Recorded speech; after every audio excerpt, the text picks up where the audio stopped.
Hello guys! Today I want to talk about an annoying glitch in Minecraft 1.8 and about how to fix it. I'm here in 1.8, it's MCP, but I didn't mod anything, like it's just plain 1.8, was just messing around. So yeah, I will summon an iron golem here, and yeah, this guy walks away. Let's summon a new iron golem, and I will punch him from over here against these blocks, and you can see he drops through the floor. Let's do that again. And he's through the floor. Over here I've set up a command block summoning one with the right motion already to drop through. But yeah, it doesn't only happen for iron golems. This glitch happens for pretty much all mobs.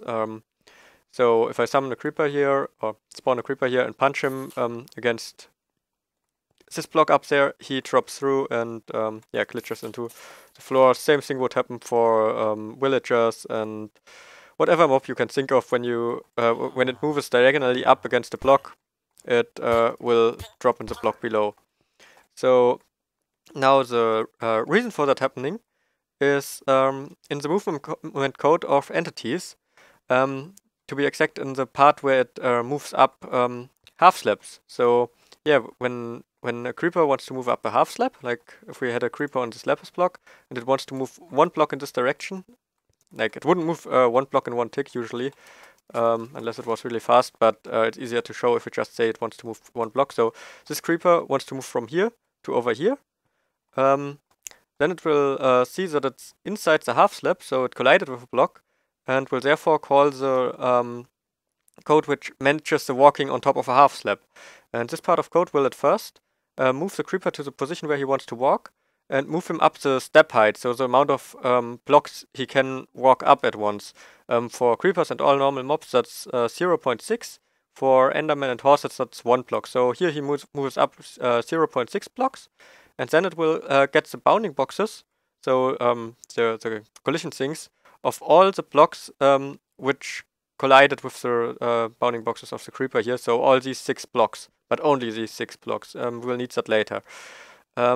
So next up, the game will create a bounding box and place it in the moved X and C coordinate, but not in the Y coordinate. So it just moves it into the half slab basically. The creeper isn't really there. The real creeper is still back here, but it just creates another bounding box here.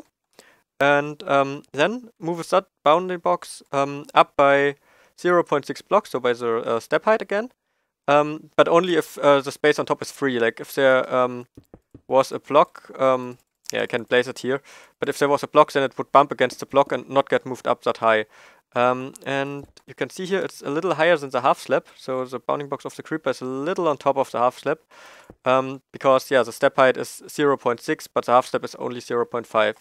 And yeah, I kind of skip a few steps here, but then it moves the creeper down again till it hits the next block. It again uses these bounding boxes and checks whether it hits one, and it will hit the bounding box of this block, so the half slab. And yeah, then gets set to directly on top of this this block. And yeah, then the original creeper gets finally moved to that. That all happens like in one move process of the move method in the entity class. Now, why does this code cause mobs to glitch through blocks like we can do it over here? For that, we will go through the same process, like what steps it does to determine where the mob has to be placed to be on a half slab. Again, for this thing, because what happens if we punch a creeper, it gets moved diagonally up. So this creeper here should get moved to somewhere around here, like diagonal up, and you can see it's inside the class block here, so it collides with this class block. So what will happen when it collides with the class block is it yeah, will have to call the moving on half slabs thing again, like the same process we had over there, because it thinks it might have collided with a half slab and it might be able to walk on top of it. So it will do the normal thing again. It will move the creeper in the X and C coordinate, and move him up around the step height in the Y coordinate, so 0.6 blocks, you can see here I moved him up one full block because I said he has a motion 1, so he flies up one block at once. But here it's only 0.6 because here it's only the step height of the creeper, not anything else. So it's just moving it up for exactly the step height. Then getting all bounding boxes colliding with, which could collide with these two bounding boxes. And yeah, then next up, it continues again.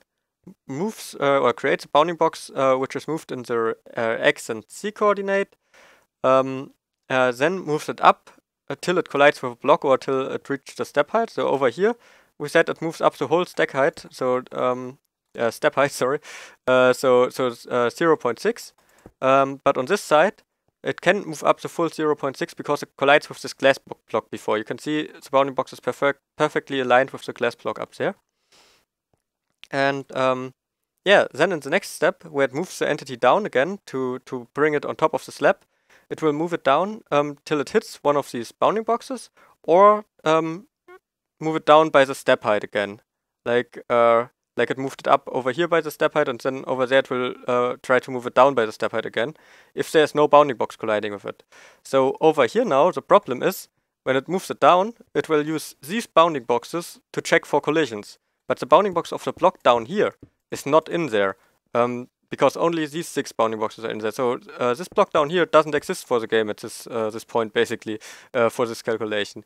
So it will just move it down by the step height again, and therefore be inside the block. And yeah, then the real creeper gets moved to this position, and is inside the block, and drops down. And then fast again. So there we go.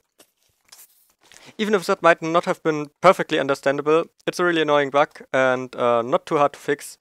All that there is to do is, instead of moving the creeper down by the step height from this step to this one, just move it down by the amount it was moved up before. So, for example, over here, it only got moved up by this bit, which is between the glass block and the entity, the creeper hitbox here. And so it later on should only be moved down by this amount. So let me just put that in and show you. And there we go. So this time it's modded. Let's try it out. So we can summon this golem. You can see it just stands there. You can summon this one and punch it. It gets stuck. And let's try it with a creeper as well. We punch him and he gets stuck. So yeah. As I said, all I did was just making sure that when the creeper gets moved down again, it doesn't move down further than it was moved up before. Now, maybe an interesting fun fact. The reason why this bug occurs in 1.8 is another bug fix.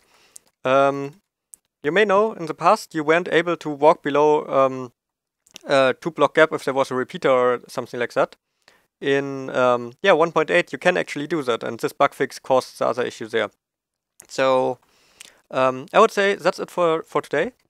I will leave a link to the issue post on the Bugtracker, and if you think it should get fixed in 1.8.1, you can upvote it there. Also, I will leave another link to a bug which causes servers to crash if you shut them down. It's really annoying for server owners. Maybe shows this bug also some love, that it gets fixed, because come on, 1.8 is way too buggy at the moment. We need to fix it. Thanks for watching, and see you next time.